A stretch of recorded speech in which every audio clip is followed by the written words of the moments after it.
Hi, I'm Wei. And I'm Kim, and today we're nomading about twin arrows and two guns in northern Arizona.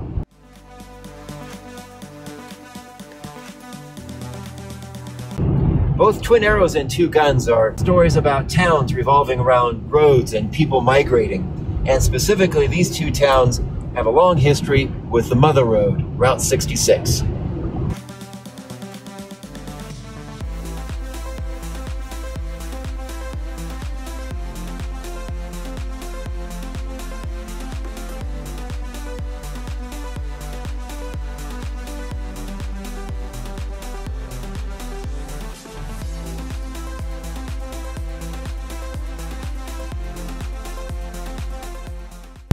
Twin Arrows is one of those forgotten ghost towns located on I-40 between Flagstaff and Windsor. It's a quirky little stop.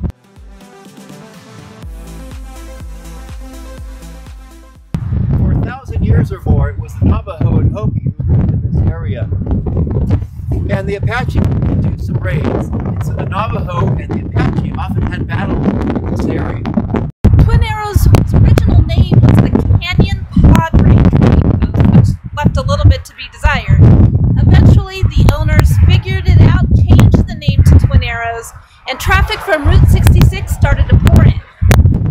The owner put in these giant 25-foot twin arrows, 7.6-meter arrows, that became a landmark for those traveling on Route 66. And that's when business began to boom, because marketing is everything. Then in the late 60s and early 70s, Interstate 40 was constructed, and that's when Twin Arrows began to decline. But it did hang on until about 1995, when it was finally abandoned.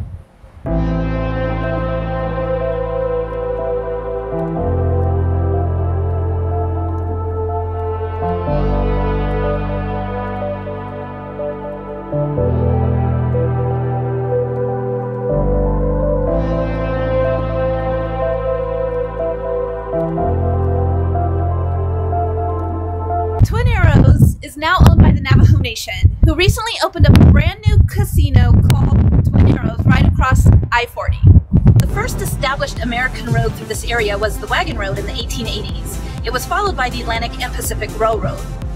Eventually, the Santa Fe Highway, or the Ocean Highway, replaced the Wagon Road in 1907. It was in the 1920s that Route 66 came along, and it was followed by Interstate 40 in the 60s and 70s. In the early and mid-60s, the U.S. government came up with this harebrained idea called Operation Plowshare to use nuclear bombs to build I-40 through California. The program was scuttled when they couldn't figure out how to make one that wouldn't destroy everything. In 1878, what would become Two Guns was the site of the mass murder of Apaches by the Navajo at the nearby Death Cave. Local tribes have warned outsiders about the caves, saying that the land around it is cursed. The pioneers who lived there would later report hearing disembodied groans and ghostly footsteps from outside their cabins. In 1880, the railroad was constructing a bridge to cross Diablo Canyon. The railroad ordered the wrong span length to cross the canyon, so this halted construction. So the railroad built a settlement for the workers and named it Diablo Canyon. It rapidly devolved into the classic lawless Wild West towns that we see in the movies. In less than a year, the town had 2,000 residents. Within its first year, the town received its first marshal. He was sworn in at 3 p.m. and buried at 8 p.m. the same day. When the railroad bridge was completed, the town quickly died. In 1889, 4 men robbed the train at Canyon Diablo, riding away with $100,000 in currency, 2,500 new silver dollars, 40,000 in gold coins and silver watches, jewelry, and diamonds. Less than $100 was retrieved and the men were captured. One of the thieves claimed that the stolen goods, along with their rifles, had been buried in the canyon near Two Guns. We're standing on the west rim of Canyon Diablo, which would eventually become Two Guns. In the winter of 1879, Billy the Kid and his outlaw gang hid out in the stone house and corral, the ruins of which are right behind me. In 1907, the National Old Trails Highway, also called the Santa Fe Highway in Arizona, or the Ocean to Ocean Highway, was built. The highway crossed the dry riverbed at Diablo Canyon, where Two Guns would be located, and zigzagged up and down either side of the canyon. In 1915, the Diablo Canyon Bridge opened. The first settler at Two Guns was Ed Randolph, who built a store.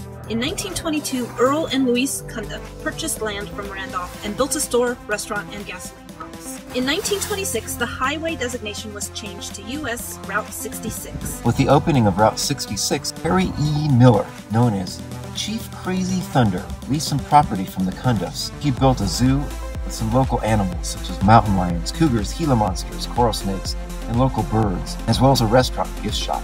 Built a imitation Hopi house. Flamboyant signs were placed along the highway. Miller named his establishment Fort Two Gun. That same year, Cundiff and Miller had a disagreement about the details of their lease, and Miller shot the unarmed Cundiff to death. He was later acquitted of the killing. 3 years later, Miller's store mysteriously burnt, and Cundiff's widow built her own popular store.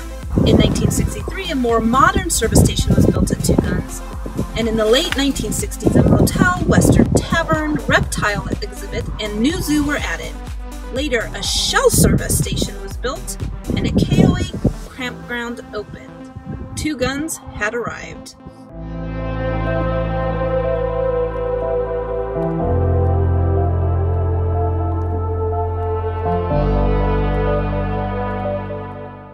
The first established road through this area was back in the late 1888. No, that's not true. Liar. You should tell the truth to our listeners. Okay, stop it.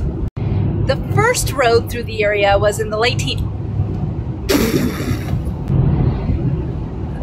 The first road through this area was in 1880, and it served wagon train. Want me to say it? No. The first road through the area was a wagon road in 1880, followed by the Pacific and... What's the other ocean? Atlantic Railroad. There you go. We're going to try this one.